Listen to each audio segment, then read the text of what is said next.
Bon dia, nens i nenes, papes i mames. Ja ens torneu a tenir aquí. Des de la biblioteca Joaquim Bauxell us volem oferir un altre conte, una altra història. I com sempre, abans de començar totes les nostres històries, què fem? Obrim una espelma que ens faci companyia, perquè aquests dies més que mai, aquí a la biblioteca, tan sola i tot tancat, i sense cap soroll de res, doncs tindrem l'espelma que ens farà una mica de companyia. Mireu. Un petit fall, ho tornarem a obrir. A veure. Obrirem l'espelma.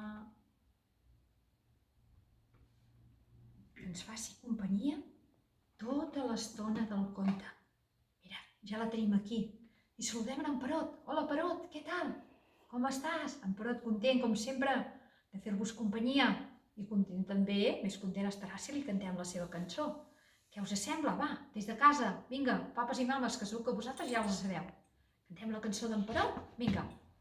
Perot l'escavallat, la nostra titella,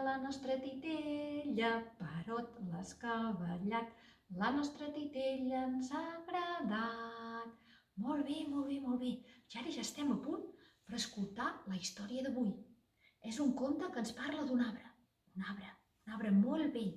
Se'n diu l'arbre vell. És un arbre que hi ha més amunt d'aquí, de Bellveí, entre Bellveí i Santa Bàrbara, amb un revolt que queda a mà esquerra, hi ha aquest arbre. Doncs mireu, si mai hi aneu, fixeu-s'hi bé. I sabeu què va passant aquí al voltant d'aquest arbre? Doncs mireu, un dematí, ben d'hora, la coloma missatgera estava repartint el correu en aquest arbre tan i tan gran. I a baix hi havia la senyora Conilla amb tota la seva família de conillets. La coloma li diu: bon dia, senyora Conilla, aquí li porto un parell de cartes que em sembla que fa dies que espera. Ai, moltes gràcies, coloma. I que bé, enhorabona, sí, enhorabona. Ha nascut el meu conillet, el que fa número 17. Sort que és la mà de tranquil, perquè la veritat és que estic molt i molt afeinada. Molt bé, senyora Conilla. A més, també estic una mica cansada del soroll que fan aquests periquitos que van amunt i avall en l'arbre i que no ens deixen mai tranquils. Ah, molt bé, senyora Conilla, per cert, no ha pas vist la creu blanca que hi ha marcada aquí a l'arbre? No, home, no, amb la feinada que tinc jo no veig res, només estic pels meus fills que em donen molta feina. Molt bé, va dir la coloma, aquí la deixo amb totes les seves criatures. I la coloma missatgera se'n va anar volant, fins una mica més amunt de l'arbre, allà on vivia el senyor Teixó, i va trucar a la porta. Bon dia, senyor Teixó. Bon dia, senyora Coloma. Què em porta? Mira, li porto d'aquí una caixa que em sembla que hi ha unes sabatilles molt calentones que fa molts de dies que les espera. Ai, sí, Coloma, sí. Sí, deixa'm-la aquí, aquesta caixa, perquè aquesta caixa ja fa dies que tenia que haver arribat. Perquè aquestes sabatilles realment em fan molta falta. Molt bé, doncs mira, ja els té aquí, senyor Teixó. Ai, deixa'ls a Coloma i marxa, que jo estic molt enfeinat. Ja saps que sóc una mica rondinaire. I a més tinc aquests periquitos que no paren d'anar amunt i avall i em tenen ben fregit. No vull pas saber res més d'ells. Va, senyora Coloma, em deixi el paquet i me'n vaig. Un moment, senyor Teixó. Per cert, no has vist la creu blanca que hi ha marcada aquí davant de l'arbre? Una creu blanca? No, si jo quasi bé ja no surto ni de casa. Adéu, senyora Coloma, adéu, me'n vaig cap a dintre a estrenar les meves sabatilles. Molt bé, que tingui un bon dia, senyor Teixó. I la coloma missatgera se'n va anar volant, fins a la casa del senyor Esquirol. I allà va trucar a la porta. Bon dia, senyor Esquirol. Bon dia, coloma, passa, vine. Miri, li porto d'aquí unes quantes cartes que fa dies que els tinc allà pilonades. Molt bé, passa, coloma, si vols et convido amb un te, que tinc un te calent boníssim, un te amb menta, que segur que t'encantarà. No, gràcies, no, que jo tinc molta feina a repartir. Mira, ja veus, jo també tinc molta de feina entre vigilar aquests meus fills, que només fan que jugar a la Play, i tota l'hora menjar crispetes que en tenen fregit, i a més, el soroll que fan aquests periquitos, per no dir el pesat del picot que tinc aquí al replà de l'escala, que només fa que fer soroll, que està fent bricolatge tot el santíssim dia. Per tant, senyora Coloma, ja veus que també estic ben enfeinat. Molt bé, molt bé. Però per cert, senyor Esquirol, vostè no ha pas vist la creu blanca que ja marcada aquí, a davant de l'arbre? La creu blanca? No, ja t'he dit jo que estic molt enfeinat. Molt bé. Doncs vinga, jo també me'n vaig. Llavors, la Coloma va anar al replà de l'escala i li va deixar la revista de bricolatge al senyor Picot sense fer gaire soroll ella, perquè ja n'hi havia prou de soroll. Llavors, la Coloma missatgera, volant, va arribar fins al replà on vivia el senyor Esquirol i va trucar a la porta. Bon dia, senyora Coloma, passi. Bon dia, professor Duc, què tal? Com va? Bé, aquí jo ja saps, molt enfeinat al mig de tot aquest piló de llibres que tinc, que ja saps que jo em passo moltes hores tancat aquí a la meva biblioteca. Doncs miri, estarà content perquè avui li porto jo un altre llibre. Ah, ja sé, és un llibre d'astronomia que feia molts de dies que esperava. Doncs vinga, Coloma, deixa-me'l aquí. Per cert, professor Duc, vostè no ha pas vist la creu blanca que ja marcada aquí, a davant de l'arbre? Una creu blanca? No veus que els meus ulls pobres ja tinc prou feina jo a veure una mica i a llegir tots aquests llibres que tinc aquí i no he pas vist res d'una creu blanca. A més, aquests periquitos que volten sempre em donen molt de mal de cap. Res, Coloma, vés, que no em vull pas torbar més. I la Coloma missatgera li va dir que tingui un bon dia, professor Duc, i se'n va anar volant, fins al replà on hi vivia la senyora Garsa. I en allà va trucar a la porta. Bon dia, senyora Garsa. Bon dia, Coloma. Passa dintre la meva casa. Què em portes avui? Potser una carta una mica brillant?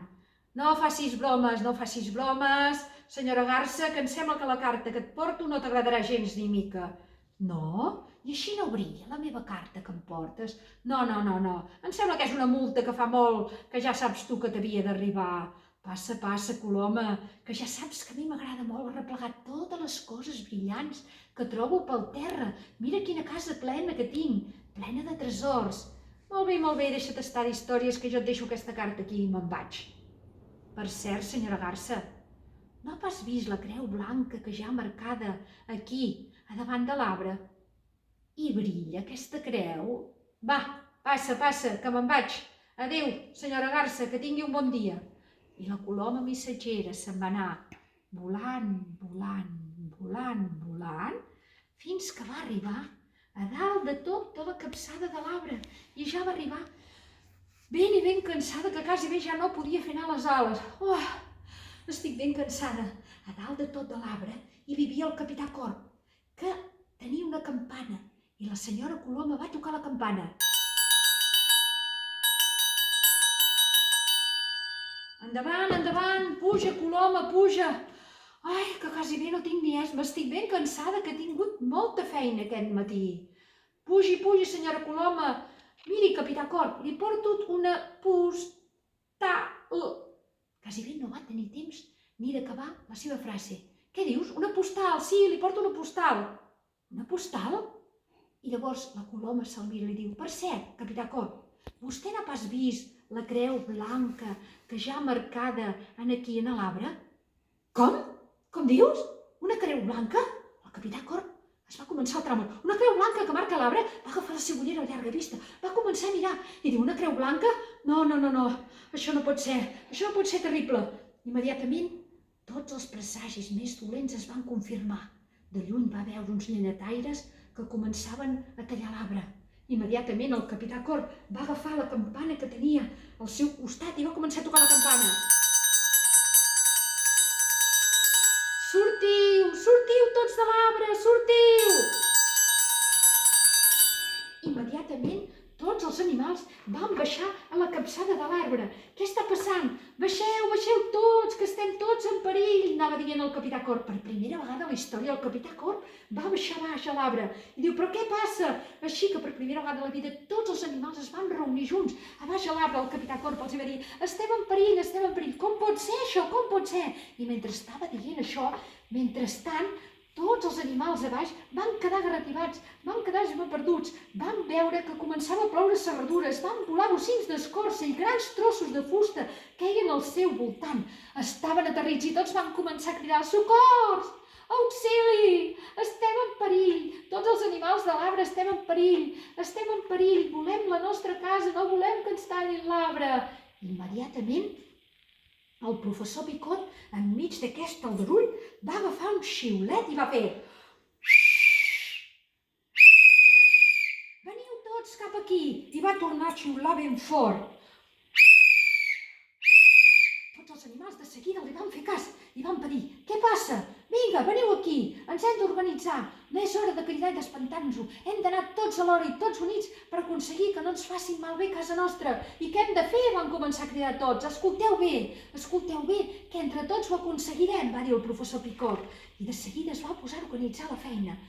Professor Duc, agafi totes les mides per fer una caseta pels nostres periquitos. Senyora Garça, agafi els colors més lluents per pintar i que quedi una casa ben bonica. Senyor Picot, jo mateix, agafaré i faré el forat per fer l'entrada a la nostra casa. Els esquirols, aguanteu ben fort les fustes perquè anirem pujant totes les fustes per construir la caseta. La mama Conilla, vinga, prepara una mica de xocolata calenta per tots. El senyor Teixó va entretenir tots els conillets que juguessin una estona amb la pilota.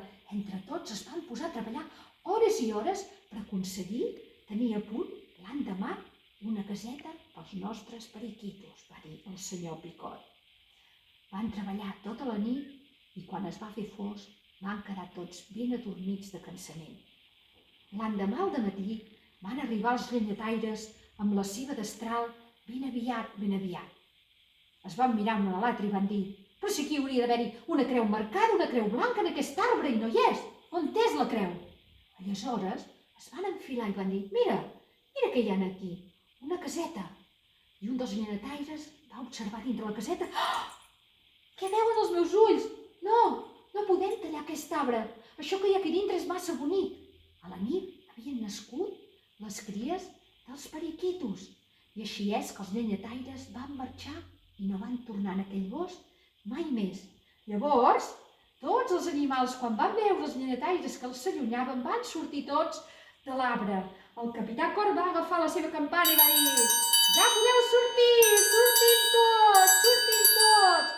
Tots els animals van sortir a baix a l'arbre i van dir, visca, els llenyataires han marxat, el nostre arbre ja no està en perill. I tot gràcies al senyor Picot. El senyor Picot va dir, no ha sigut gràcies a mi, ha sigut gràcies als nostres amics, els periquitos, que aquesta nit ha nascut la seva cria petita. I així és que tots van dir, visca! Van fer un aplaudiment molt i molt gran i aquella nit van decidir celebrar una gran festa a sota de l'arbre vell. Mireu quina gran festa que van celebrar. Van sortir tots els esquirols i van posar la música, van preparar pastissos, un monomonió de cuques de llum, van decorar tota la capçada de l'arbre que feia un goig enorme. A més, van cantar i van ballar sota la llum de la lluna que els va acompanyar. I vet aquí un gat, vet aquí un gos, la història de l'arbre vell ja s'ha fos. Vet aquí un gos, vet aquí un gat, la història de l'arbre vell ja s'ha acabat. I esperem que us hagi agradat. Adéu, cuideu-vos molt, diguem-li adéu a en Perot, adéu, que tingueu un bon dia i fins aviat.